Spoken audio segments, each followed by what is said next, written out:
باللہ من الشیطان الرجیم بسم اللہ الرحمن الرحیم ان المتقین فی جنات وعیون۔ اب وہی سائملٹینیس کنٹراسٹ کہ جب جہنم والوں کا تذکرہ ہوا تو متقین کا بھی، اور جو اہل تقوی ہوں گے فی جنات وعیون، وہ ہوں گے جنتوں میں، باغات میں اور چشموں میں۔ ادخلوها بسلام آمنین، ان سے کہا جائے گا داخل ہو جاؤ ان باغات میں پورے امن کے ساتھ، کوئی خوف نہیں، کوئی اندیشہ نہیں۔ وَنَزَعْنَا مَا فِي صُدُورِهِم مِّن غِلٍّ، یہ مضمون پہلے بھی آ چکا ہے، اور ہم نکال دیں گے ان کے دلوں میں سے جو کچھ قدورت ہوگی، اہل ایمان کی آپس میں کوئی شکوہ، کوئی شکایت، کسی سے کوئی تکدر ہو، کوئی غل ہو، وہ ہم نکال دیں گے۔ عَلَىٰ سُرُرٍ مُتَقَابِلِينَ، وہ بیٹھے ہوئے ہوں گے تختوں کے اوپر ایک دوسرے کے آمنے سامنے۔ جب کسی سے ناراضگی ہو تو آدمی آنکھیں چار نہیں کرتا بلکہ نظر چڑا جاتا ہے، لیکن جب کوئی ایسی بات نہیں، دل صاف ہے، تو آمنے سامنے بیٹھ کے باتیں کریں گے، سینگ آئی ٹو آئی۔ متقابلین لا یمسہم فیہا نصب، انہیں نہیں پہنچے گی اس میں نہ تو کوئی تکان، وما ہم منہا بمخرجین، نہ پھر وہ اب اس سے نکالے جائیں گے۔ جب اہل جنت میں داخل ہونے کے بعد کسی کا وہاں سے نکلنے کا امکان نہیں۔ نبئ عبادی، اے نبی میرے بندوں کو بتا دیجئے، انی انا الغفور الرحیم، کہ میں یقیناً غفور ہوں، رحیم ہوں۔ میری اصل شان تو یہ ہے، لیکن وان عذابی هو العذاب العلیم، میری ایک دوسری شان بھی ہے، اور وہ یہ ہے کہ میرا عذاب تو وہ بھی بہت دردناک عذاب ہے۔ لہذا کوئی آدمی جو ہے وہ نڈر نہ ہو جائے، نچنت نہ ہو جائے، وہ میری مغفرت کی امید بھی رکھے، میری رحمت سے آس بھی لگائے رکھے، لیکن یہ کہ میرے عذاب سے ڈرتا بھی رہے۔ بین الخوف والرجاء، یہ کیفیت رہنی چاہیے۔ وَنَبِّئْهُمْ عَنْ ضَيْفِ ابراہیم، اور ذرا ان کو بتا دیجئے حالات ابراہیم کے جو مہمان آئے تھے ان کے بارے میں، وہی جو پہلے ہم پڑھ چکے ہیں سورہ ہود میں۔ اِذْ دَخَلُوا عَلَيْهِ فَقَالُوا سَلَامًا، جب وہ داخل ہوئے حضرت ابراہیم کے ہاں، مکان پہ آئے، انہوں نے کہا سلام۔ قال انا منکم وجلون، تو حضرت ابراہیم نے کہا کہ ہمیں تو تم سے کچھ خوف آ رہا ہے، آپ لوگ کون ہیں، ذرا اپنی آئیڈینٹی بتائیے۔ قالوا لا توجل انا نبشرک بغلام علیم، انہوں نے کہا کہ نہیں، ڈریے نہیں، ہم تو آپ کو ایک بڑے صاحب علم بیٹے کی بشارت دینے آئے ہیں۔ قال بشرتمونی علی ان مسنی الکبر فبما تبشرون، تو حضرت ابراہیم نے فرمایا کہ یہ کیا بشارت آپ مجھے دے رہے ہیں، اس کے باوجود، علی یہاں علی الرغم کے معنی میں، اس کے باوجود کہ مجھ پر بڑھاپا طاری ہو چکا ہے، تو ذرا سوچ سمجھ کے بشارت دیجیے، کوئی غلطی تو نہیں لگی ہے آپ کو۔ قالوا بشرناک بالحق، ان کا نہیں، ہم نے بشارت آپ کو دی ہے حق کے ساتھ، قطعی اور حقیقی بات ہے، شدنی امر ہے، یہ ہو کر رہنے والا ہے۔ فلا تکن من القانتین، تو اے ابراہیم آپ تو پھر نا امید لوگوں میں سے تو نہ ہو جائیے، مایوس نہ ہو جائیے۔ قال ومن یقنط من رحمت ربہ الا الضالون، تو حضرت ابراہیم نے کہا کہ ہاں، یہ بات تو آپ صحیح کہہ رہے ہیں، اللہ تعالیٰ کی رحمت سے مایوس تو صرف وہی ہو سکتے ہیں جو گمراہ ہوں۔ یہ اللہ کی قدرت، اللہ کی رحمت، عین بڑھاپے میں اللہ مجھے اولاد دے دے، 87 برس کی عمر میں بیٹا دے دے، جیسے اس نے حضرت یحییٰ کی والدہ کو، جو کہ بالکل بانجھ رہیں ساری عمر، اور حضرت زکریا جو ہیں بہت بوڑھے ہو چکے تھے، اسی طریقے سے معاملہ یہاں بھی ہوا ہے۔ قال فما خطبکم ایھا المرسلون، اب انہوں نے پوچھا کہ اے فرشتادو، اے جو بھیجے گئے ہو، ایلچی ہو، تمہارا کیا معاملہ ہے، یعنی کس قدر جا رہے ہو، کیا قصد ہے، کیا ارادہ ہے۔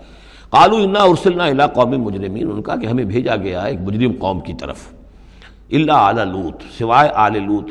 لوط کے گھر والوں کو، اس کے گھر والوں کو تو ہم بچا لیں گے، انا لمنجوہم اجمعین، ان سب کو ہم بچا لیں گے، نجات دیں گے، الا امرأتہ، اس میں بھی ایک استثناء ہے، سوائے اس کی بیوی کے، قدرنا انہا لمن الغابرین، ہم نے یہ اندازہ کر لیا ہے، یہ اندازہ ہے کہ وہ جو ہے پیچھے رہنے والوں میں سے ہوگی۔ فلما جاء آل لوط المرسلون، تو جب یہ لوط کے گھر پہنچے یہ فرشتادے بھیجے ہوئے اللہ کی طرف سے ایلچی جو آئے تھے، قال انکم قوم منکرون،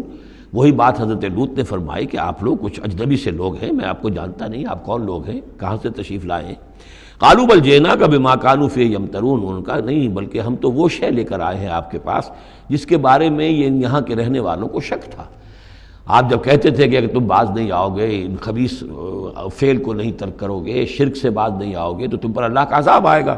یہ اس میں شک کرتے تھے، مذاق اڑاتے تھے، اب وہ شے ہم لے کر آئے ہیں۔ وَأَتَيْنَاكَ بِالْحَقِّ وَإِنَّا لَصَادِقُونَ، اب ہم اللہ تعالیٰ کے آخری فیصلے کے ساتھ، قطعی اور شدنی فیصلے کے ساتھ آئے ہیں، اور ہم سچے ہیں، جو بات ہم کہہ رہے ہیں وہ درست ہے۔ فَأَسْرِ بِأَهْلِكَ بِقِطْعٍ مِّنَ اللَّيْلِ، تو تو آپ اپنے گھر والوں کو لے کر نکل جائیے رات کے ایک حصے میں کہ ابھی رات باقی ہو، صبح ہونے سے پہلے پہلے نکل جائیے، وَاتَّبِعْ أَدْبَارَهُمْ اور آپ بھی ان کے پیچھے پیچھے جائیے، وَلَا يَلْتَفِتْ مِنْكُمْ أَحَدٌ اور کوئی آپ میں سے پیچھے مڑ کر اب دیکھے نہیں، یعنی کوئی دوستی، کوئی یاد آ رہی ہو، کوئی تعلقات اب جو ہے وہ ستا رہے ہوں دل کو،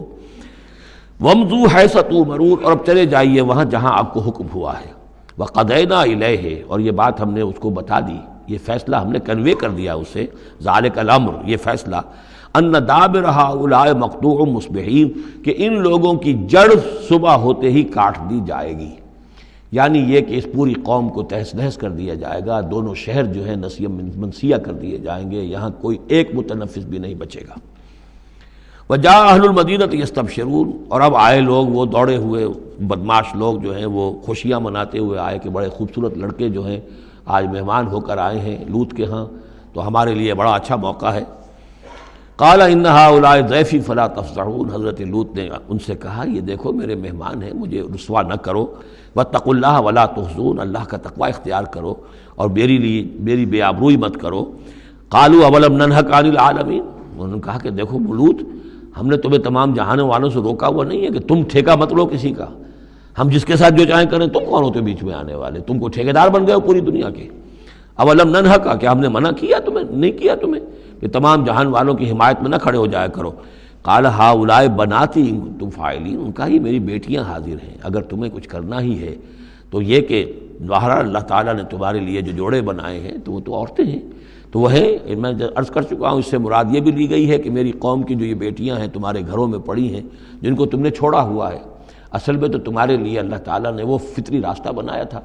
یا یہ کہ انہوں نے اتمام حجت کے لیے، جس کو کہتے ہیں پنجابی میں برے کو گھر پہنچانا، یا آخری بات بھی کہی ہو کہ میں ایسا ہی اگر کوئی معاملہ ہے تو کوئی دو بڑے سردار جو ہیں انہیں کہا ہو کہ میں اپنی بیٹیوں کا نکاح تم سے کیے دیتا ہوں، تمہیں اگر کوئی اس طرح کی کوئی حاجت ہے، لعمرک انہم لفی سکرتہم یعمہون تو انہوں نے کہا یہ اللہ تعالیٰ کی طرف سے ہے، قسم ہے تیری جان کی وہ لوگ تو اپنے اس نشے کی حالت میں بدمست تھے اور بالکل اندھے ہو گئے تھے، عین میم ہے والا ہے یہ، دل کے اندھے ہو چکے تھے۔ فاخذتہم الصیحۃ مشرقین تو پھر انہیں آ پکڑا ایک چنگھاڑ نے اجالا ہونے کے وقت، مشرق یہ مشرق نہیں ہے مشرق ہے، مشرق ہے اجالے کی جگہ، صبح جہاں سے نکلتی ہے وہ مشرق ہے، شرق کے معنی جو ہے اصل میں وہ روشنی ہے، تو اسی سے یہ مشرقین صبح ہونے کا وقت، سورج نکلتے وقت جب اجالے کا وقت ہوا تو ان کو ایک چنگھاڑ نے آ پکڑا، فجعلنا عالیہا سافلہا تو ہم نے اس کے اوپر والے حصے کو نچلا بنا دیا، یعنی تل پٹ کر دیا، وہ گری پوری بستی جو ہے وہ اٹھا کر پٹک دی گئی کہ چھتیں نیچے اور اس کی جو بنیادیں تھیں وہ اوپر۔ وَأَمْطَرْنَا عَلَيْهِمْ حِجَارَةً مِّن سِجِّيلٍ اور پھر ہم نے ان پر بارش برسائی، سجیل مٹی کے کنکروں کی بارش۔ ان فی ذلک لآیات للمتوسمین یقیناً اس میں نشانیاں ہیں ان لوگوں کے لیے جو حق کے متلاشی ہوتے ہیں۔ یہ جو اسم کا لفظ ہے الف سین میم، اور الف جو ہے اس میں در حقیقت جو اصل اس کا حروف اصلیہ میں سے نہیں ہے، سین میم ہے اصل، یہ ہوتے علامت، اسم کے معنی بھی علامت ہے، یہ میرا نام ہے، یہ آپ کا نام ہے، یہ علامت ہے کہ جس سے میرے نام سے آپ پہچانتے ہیں۔ تو جو لوگ علامتوں سے متوسم باب تفاعل بن جائے گا، جو علامتوں سے حقیقت کو پہچاننا چاہیں، جو آیات آفاقیہ، آیات تاریخیہ، آیات انفسیہ، آیات قرآنیہ سے حقیقت کو جاننا چاہیں، ان فی ذلک لآیات للمتوسمین وَإِنَّهَا لَبِسَبِيلٍ مُقِيمٍ اور وہ جو بستیاں تھیں وہ سیدھی راہ پر واقع ہوئی تھیں، یعنی یہ سیدھا راستہ تھا جو یمن سے جاتا تھا فلسطین تک، میڈیٹرینین کے ساحل تک، اور یہ سیدھا راستہ تھا کیروان روٹ، مشرق و مغرب کے درمیان یہی لنک تھا، سویز کینال تھی نہیں، اور ابھی یہ راستہ جو تھا round the Cape of Good Hope, یہ تو کہیں جا کر 1498 میں واسکو ڈی گاما نے تلاش کیا ہے، تو یہ راستہ معلوم ہی نہیں تھا، سویز کینال تھی نہیں، تو ساری جو مشرق اور مغرب کی ٹریڈ ہوتی تھی وہ یہ تھی کہ ہندوستان اور چین اور یہ جاوا ملایا وغیرہ جو ہیں یہ ہند چینی کے جتنے یہ سب سامان آتا تھا یمن کے ساحل پر، یورپ کے سارے ممالک کا سامان آ جاتا تھا شام کے ساحل پر، فلسطین کے ساحل پر، اب ان دو کے درمیان یہ قافلے چلتے تھے، یہ کیروانز تھے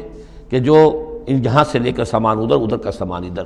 تو یہ راستہ ہے امام مقیم، سبیل المقیم اس کو کہا گیا، سیدھا راستہ، سیدھی شاہراہ،